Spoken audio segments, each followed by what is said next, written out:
Bonjour Raphaël, vous êtes le secrétaire de l'association Aussi Vélo. Est-ce que vous pouvez nous la présenter?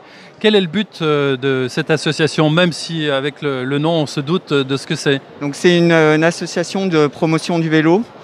Le but est de rendre vraiment autonomes nos adhérents, donc autonomes déjà pour la réparation des vélos. On a un atelier d'auto-réparation où on a des bénévoles et des salariés qui aident les gens à réparer eux-mêmes leur vélo avec des pièces, des choses comme ça.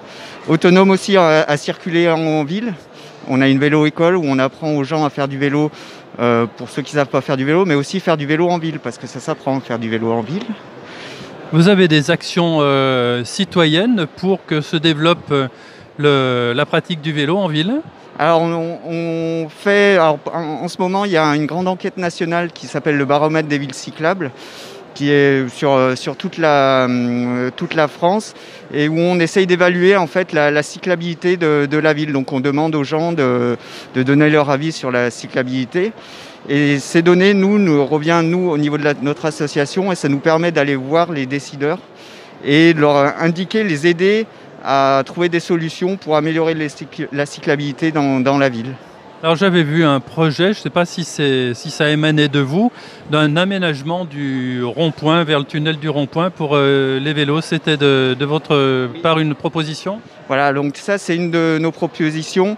En ce moment là sur le stand, on le montre en réalité virtuelle que c'est possible d'aménager le rond-point à Foriel pour adapter pour une piste cyclable et pour les cyclistes, mais aussi pour les piétons.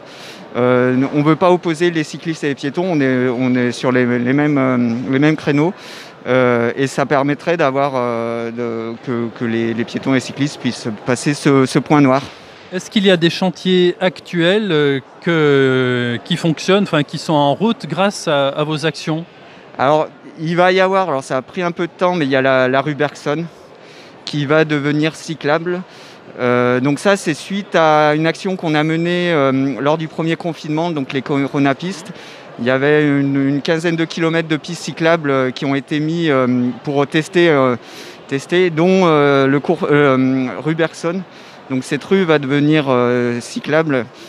Après, en ce moment, c'est des petits points. Il n'y a pas de réelle politique générale. Les téléspectateurs qui voudraient vous rejoindre, participer à votre association d'une façon ou d'une autre, vous êtes situé à quel endroit? Comment peuvent-ils vous contacter? Alors déjà, on a un local, donc 38 rue d'Arcole, donc c'est pas très loin de la Banque de France, à Saint-Étienne.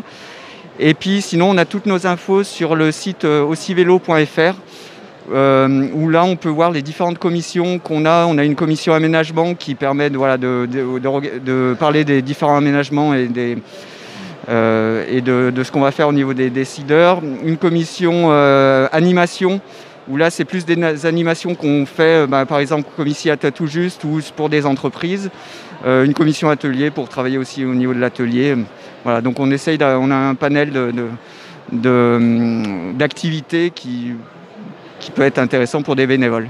Voilà, nous souhaitons un bon développement à Aussi Vélo à Saint-Étienne. Saint-Étienne qui était l'ancienne ville du cycle. Aujourd'hui, est-ce qu'il y a encore de la production de cycles? Non, il n'y a plus de production de cycles. Et c'est pas une ville de cyclistes. Voilà, il y a des collines. Oui, mais il y a des vélos électriques maintenant. Merci à vous, bonne journée.